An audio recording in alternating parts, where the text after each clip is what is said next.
Well, I've done it again. I spent another $100 on an eBay mystery pack, so I guess it's time to see if we got our money's worth. Hey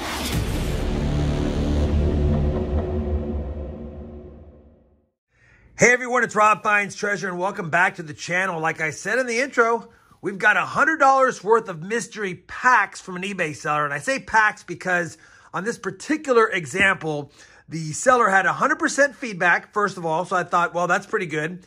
It was a $50 pack that they said that you should get about $75 in retail value for, but you'd get a volume discount if you bought more than one. So I opted to buy two of the $50 ones and get $100 worth of mystery packs, hoping for that $150 in retail value according to the description. And I saved about $5 buying two of them, so I only spent $47.50 a piece. That being said, just because I spent $100 and saved $5 and supposed to get $150 in retail value doesn't mean I got that. So our task today is to crack it open, see if we have A, two packs, and B, see if we got enough goodies to get our money back. And if not, to at least have a good assortment of coins that we can comb through. All right, we've talked long enough. Let's crack into this mystery pack. As a quick FYI, because I saved $5, but I had to pay for shipping, my all-in-all investment into this at my door is $103.96. So that's what we're starting off with. Let's crack into it. I'll be back after I pull out the mystery packs. All right, we've got both of them pulled out. They're not really covered. Each one, I guess, is a pack of its own. There's the two packs there. I can kind of see some of the coins, but I think what I'm going to do is go through each pack at a time. We'll get the overhead set up like this so I can use both hands, and we'll see if I got, I guess, $75 in value for each of these packs. We'll have to see how this goes. Let me go ahead really quickly, get the overhead camera set up, and we'll crack into this together and see what kind of value we have. All right, we'll get into this first one.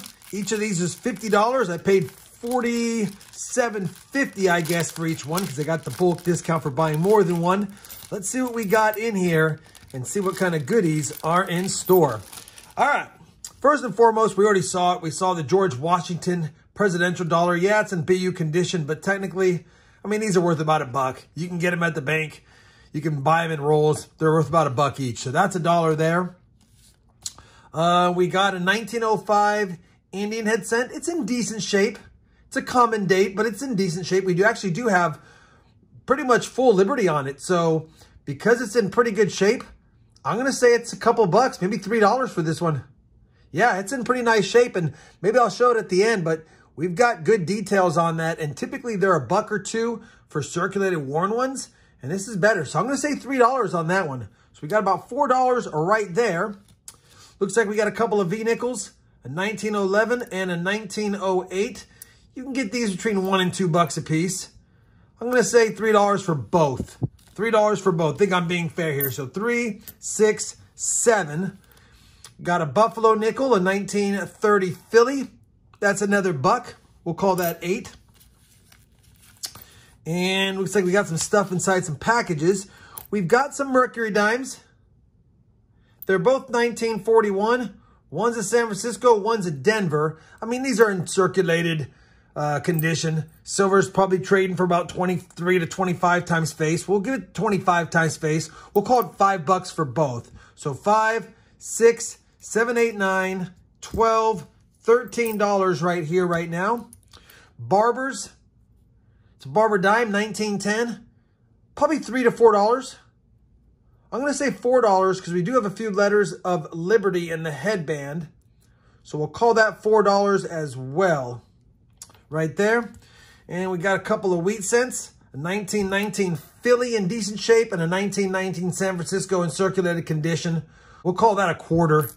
And then we've got a BU 1955. And I believe that's going to be a 55S. Yeah. 1955 San Francisco, as you guys can see. And it's a lower mintage. Probably a $3 wheat cent. So let me just make sure I got everything up here now. We got 3, 4, 7, 10, 14, and 5 is 19, 20, and some ends right there. We'll call it 21 to be fair. $21 right there. What do we got in here? We got a 1964 Silver proof Kennedy half dollar. And that's what it says, 1964 silver proof Kennedy. I will just quickly check it for any of the varieties on this. See if we have the accented hair.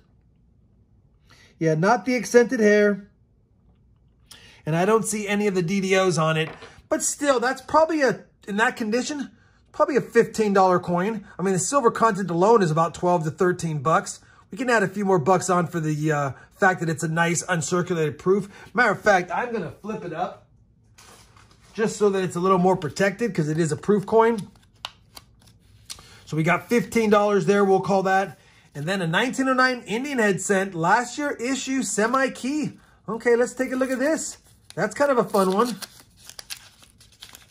See how the condition looks like. I mean, it's in circulated condition. 1909 Philly.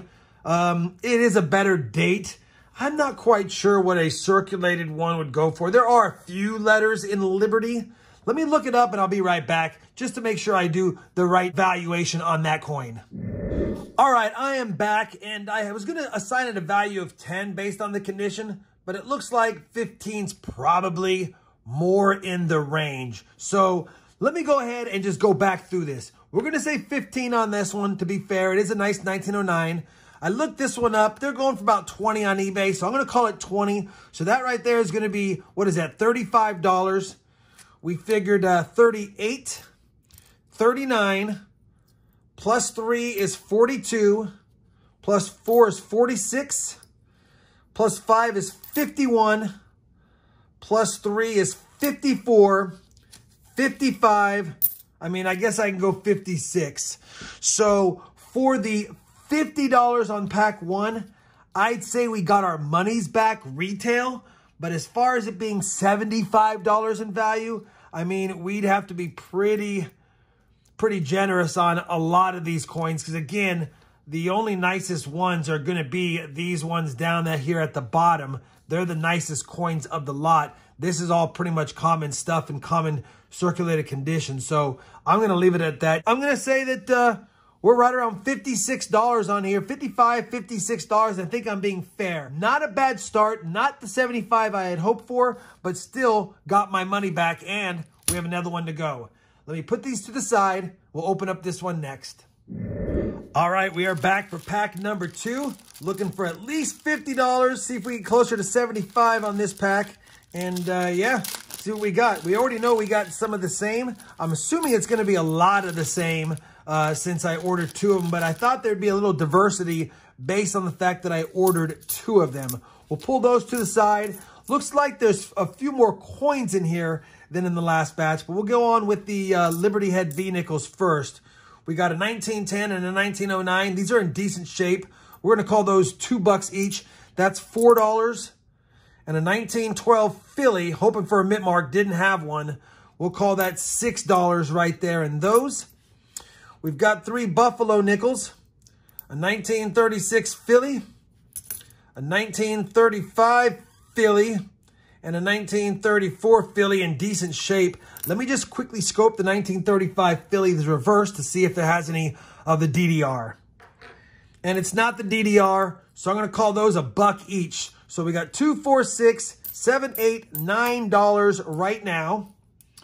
We got a couple of steel cents, a 43 P&D original. Just a little bit of corrosion on them, but overall uncirculated in my opinion. And we'll call it $1 for both.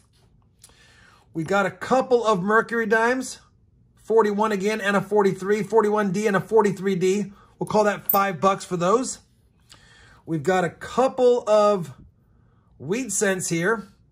Earlier ones, 1931 Philly in decent shape and a 1933 Denver, a little bit better date. So we'll call that $1 for both of those. We've got a 1904 Indian head penny. It's got full Liberty. It's been cleaned at some point because it's got some odd toning, but still a really nice coin. We'll call that $3. We've got a standing Liberty quarter. It is dated 1929. 1929 Philadelphia, no mint mark. It's a nice enough quarter. We'll call it just above, we'll call it above melt. We'll call it $7.50. And then a common 1963 Philly. me just double check for any of the DDOs or DDRs. It is not a DDO or a DDR, but it is a Type B proof reverse where they use the proof reverse die, and you can tell on this one pretty easily based on looking at the connection between the A in dollar and the leaf right there. If they're connected, you know it's a Type B proof reverse FS901. So we'll call that a few extra bucks as well. We'll call that a $10 quarter. And then we got a 1968 Denver $half in nice condition, but I mean, it's still just 40%. So we'll call that $5. And I think I'm being generous here. Let me add up what we got so far. We got 2, 4, 6, 7, 8, 9, 10, 11, 16, 19, and 18 is 37, and 5 is 42. And we have a couple of coins left here.